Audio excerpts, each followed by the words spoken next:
Yeah, 12. And our granola. 13. Yeah, right. Everyone got their little take-home container for their granola. Yeah, it's a nice little snack to snack on. That's a good way to start the day. Good way to have, like I said, a little snack. Just something to kind of get you through. First of all, a little round of applause. So this is actually our first, I don't know if you realize that, this is our first healthy cooking session. So it's always a question whether you get the recipes done in time, in the allotted time. Theoretically it works. Yeah. In practice it doesn't always work. Right. But you guys did a great job. So. And kind of underlying all these recipes, especially if you're talking about our Asian influence recipes and things like that, it's all about building flavor, right? It's all about the, especially the, we're talking about our noodles, you're sauteing your onions in the sweet potato curry. You saute your onions and your garlic and your then your spices in there to bring out all the flavor and let it release their volatile oil. So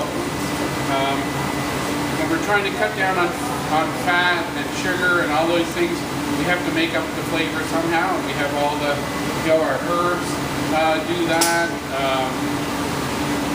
Sometimes a little cream does that. And also in the case of our lettuce, our chicken, our wraps here, we're getting rid of our carbohydrate, right? So it's not necessarily always necessary to have carbohydrates with your meal. I mean, it's necessary at some point in your day, but it's not always necessary at every meal to have a big load of carbs.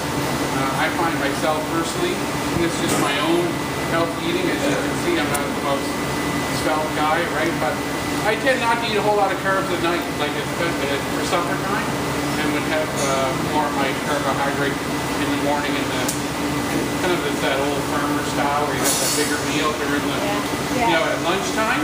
There's a lot of, that makes a lot of logical sense to me, where you have time then to work off kind of what you've eaten. So, like I said, everyone's health is unique, and you have to kind of figure it out. There's no real rule book for what works for the entire population. So,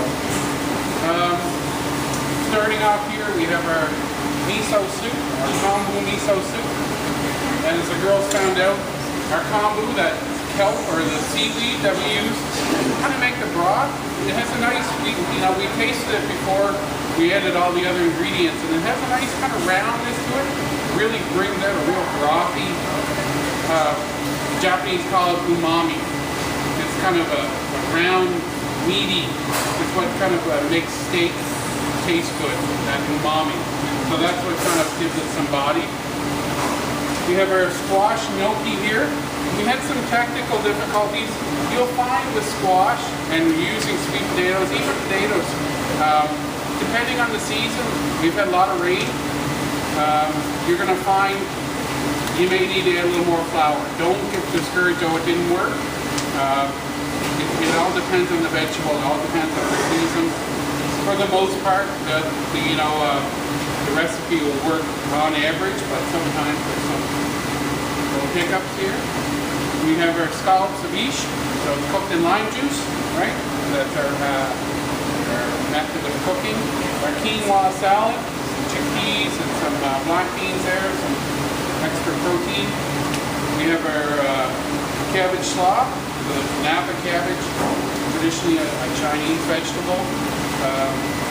Red cabbage in there, orange is the underlying flavor.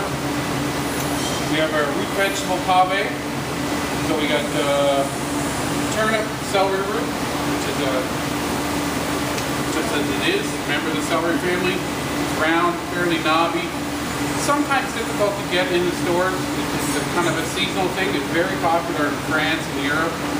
Celery root, they make a salad out of it. We have our fish tacos here, the whole wheat tortilla.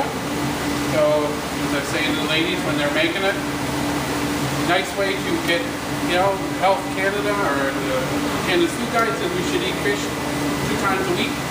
This is a nice sneaky way to get fish into your diet. If you have picky kids, that might be the way to do it. Wraps are trendy and fun. And so we have our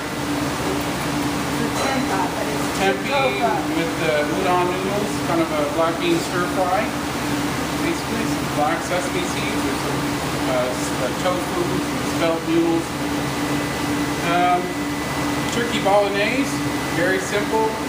Just like you make your beef bolognese, right? You just add some ground turkey instead. It tends to be a little pricier in the store compared to ground beef, but I think the price, the benefit outweighs the cost.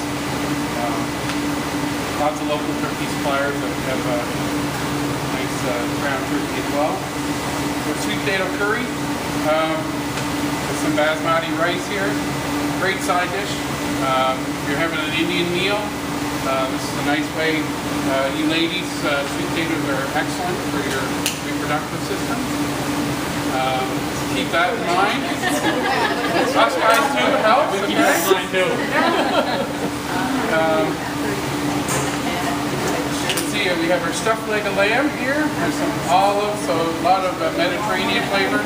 The olives, the feta cheese, the roasted peppers, some onions in there. Like I said, we had some technical difficulties, but we managed to get it cooked in time. So, and we have our turkey tacos, chicken tacos.